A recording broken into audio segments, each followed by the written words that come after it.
Subscribe कीजिए 10th class गणित channel को और बेल आइकन को दबाइए लेटेस्ट वीडियो देखने के लिए। हेलो फ्रेंड्स, चलिए आज हम इस वीडियो में प्रश्नावली 3.2 का प्रश्न नंबर 2 हल करेंगे। इसमें हमें दिया गया है कि अनुपात a1/a2, b1/b2 और c1/c2 इनकी तुलना कर ज्ञात कीजिए कि निम्न समीकरण युग्म द्वारा निरूपित रेखाएं एक बिंदु पर प्रतिच्छेद करती है या समांतर है या संपाती है। इसका मतलब ये है कि यहाँ पर हमें 3 क्वेश्चन दिए गए हैं, यानी 3 समीकरण दी गई है।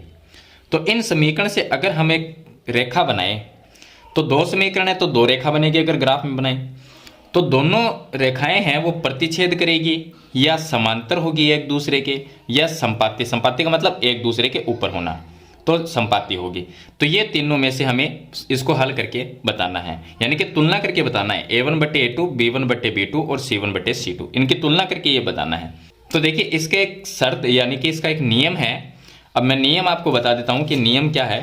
नियम ये है, अगर a1/a2, b1/b2 और c1/c2 तीनों ही बराबर ना हो तो रेखाएं प्रतिच्छेद करती है। अगर तीनों में से 2 आगे वाले बराबर हो और c1/c2 बराबर ना हो तो रेखाएं समांतर होती है। अगर तीनों ही बराबर हैं तो रेखाएं क्या होगी, संपाती होगी, यानी एक दूसरे के ऊपर होगी। तो इस शर्त को ध्यान में रखते हुए हम क्वेश्चन नंबर 2 को हल करेंगे। तो चलिए यहाँ पर देखिए पहले क्वेश्चन में हमें 2 समीकरण दी गई है। तो यहाँ से हम पहले निकालेंगे a1/a2 का मान। अब a1/a2 का मान क्या होगा मैं आपको बता देता हूं। x पहले समीकरण में x के पास में जो संख्या वो a1 का मान, y के पास में जो भी संख्या होगी यानी कि गुणा में वो b1 का मान, और जो अकेली संख्या वो c1 का मान। इसी तरह से यहाँ पर ये a2, b2 और c2 का मान होगा।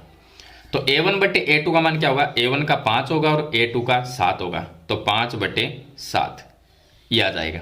उसके बाद में हम निकालेंगे b1/b2।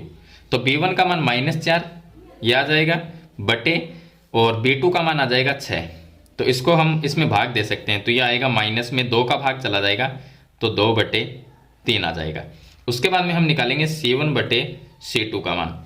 तो c1 का मान 8 है और c2 का मान -9 है, तो 8/-9। तो अब देखिए ये 5/7 आया है, ये 2/3 आया है, ये 8/-9 है। इसका मतलब तीनों में से कोई भी बराबर नहीं है। तो हम लिख देंगे कि a1/a2 बराबर b1/b2 बराबर c1/c2।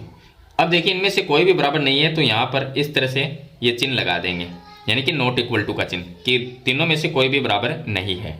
अगर तीनों में से कोई भी बराबर ना हो तो समीकरण से जो रेखाएं बनेगी वो क्या होगी, प्रतिच्छेद करेगी। देखिए मैंने आपको शर्त बताई इसकी कि रेखाएं क्या होगी, प्रतिच्छेद होगी।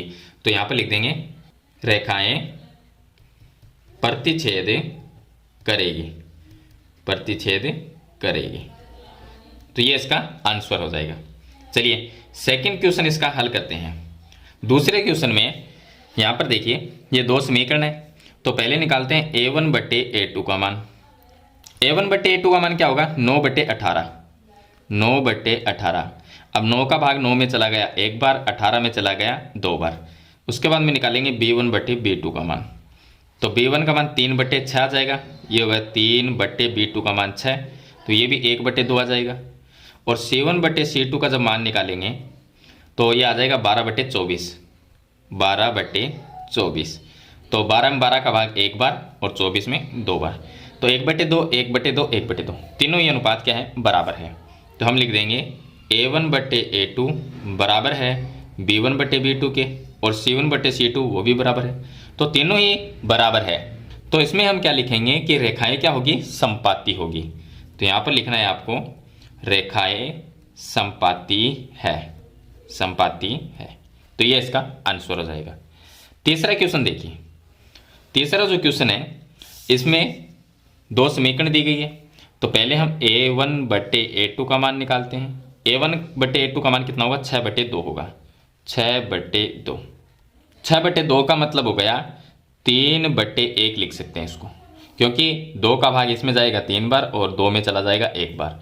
तो b1/b2 का मान निकालेंगे तो ये आ जाएगा -3/-1। यहाँ पर y के पास में कोई भी संख्या नहीं है तो -1 मान लेंगे, 1 मान लेंगे। तो ये माइनस में है तो -1 हो जाएगा। तो माइनस में 3/-1, माइनस से माइनस कट गया तो ये आ गया 3/1 और C1/C2 का मान निकालेंगे तो ये आ जाएगा 10/9। तो ये आ गया 10/9। अब इसमें ना तो किसी संख्या का भाग जाता है तो ये ऐसी कैसी रहेगी। इसका मतलब ये दोनों तो बराबर है और ये बराबर नहीं है। तो A1/A2 बराबर होगा B1/B2 के। तो A1/A2 बराबर है B1/B2 के, लेकिन C1/C2 बराबर नहीं है। तो यहाँ पर नॉट इक्वल टू का चिन्ह लगाएंगे और C1/C2 लिख देंगे। तो अगर हमारे पास में स्थिति ऐसी होती है, यानी कि ये दोनों बराबर है और C1/C2 बराबर नहीं है, तो रेखाएं क्या होगी, समांतर होगी। तो यहाँ पर आपको लिखना है कि रेखाएं समांतर है, समांतर है। तो ये इसका आंसर हो जाएगा। तो इस तरह से आपको जो क्वेश्चन नंबर 2 है उसमें इन शर्तों को, आपको जो नियम दिए गए हैं उनको ध्यान में रखते हुए इस क्वेश्चन को हल करना है। तो ये था इसका क्वेश्चन नंबर 2। मैंने आपको इसका कंप्लीट प्रोसेस बता दिया है। मेरे ख्याल से ये क्वेश्चन आपको समझ में आ गया होगा। फिर भी इसके बारे में कोई सवाल या सुझाव है तो मुझे कमेंट बॉक्स में जरूर लिखना।